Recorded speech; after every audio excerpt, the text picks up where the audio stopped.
projet sur la chimie culinaire, la biochimie du pain. Donc, nos ingrédients, on va avoir de la farine, de la levure boulangère, du sel, du sucre, du lait, de l'eau et des raisins secs pour donner un petit goût. Pour ajouter du goût. Tout est pour le goût.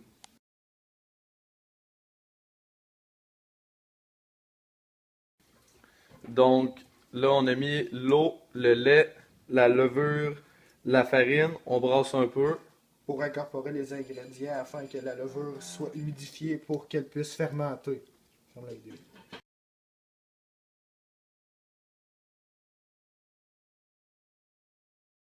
Bon, donc maintenant Jérémy est en train de passer à l'étape du pétrissage de la pâte. Le pétrissage de la pâte, c'est le premier processus dans la confection du pain, puisque c'est lui, dans le fond, qui aide à incorporer les sucres et les protéines pour que la pâte, justement, elle puisse gonfler quand on va la faire reposer.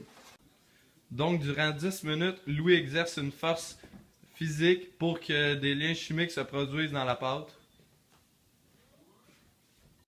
Donc là, Jérémy va passer à l'étape de recouvrir la pâte avec un linge sec ou humide pour permettre à la pâte de prendre son expansion avec la fermentation de la levure et des sucres et des protéines contenus dans la pâte.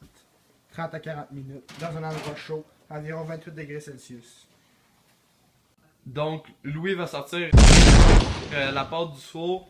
Ça fait 30 minutes qu'elle est à une température de 28 degrés. Donc, Louis va la dégazer, puis on va la remettre au four un autre 30-40 minutes.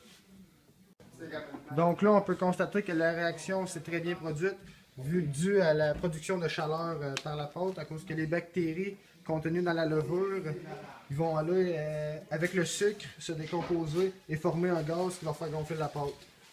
Fait que là, on va remettre la pâte dans le four pour un autre 30 à 40 minutes pour encore laisser fermenter la pâte.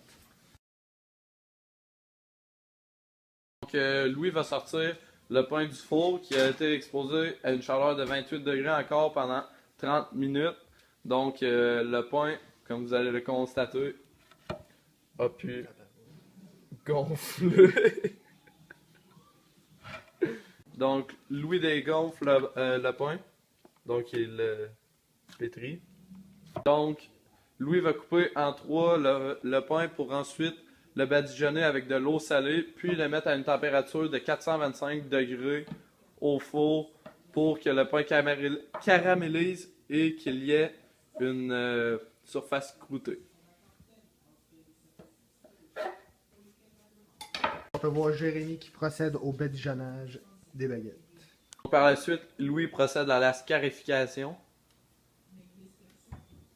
Pour donner un petit look à nos baguettes et pour bien faire la cuisson des pains. Donc les baguettes au four pour une durée de 15 à 20 minutes à 425 Fahrenheit. Donc pour la deuxième partie de la cuisson, on va abaisser la température du four à 375 degrés Fahrenheit. Et nous allons enlever le plat d'eau qui créait l'humidité pour faire caraméliser le pain au début. On rebadigeonne les pains une deuxième fois. On replonge les baguettes au four pour un autre 15 minutes.